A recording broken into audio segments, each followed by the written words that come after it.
Testimony heard at a public hearing today that would provide $10 million in response to PFAS contamination in wells in Fairfield.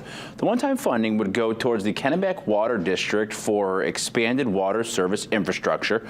According to supporters, the contamination began with the spreading of wastewater treatment sludge on Fairfield farms.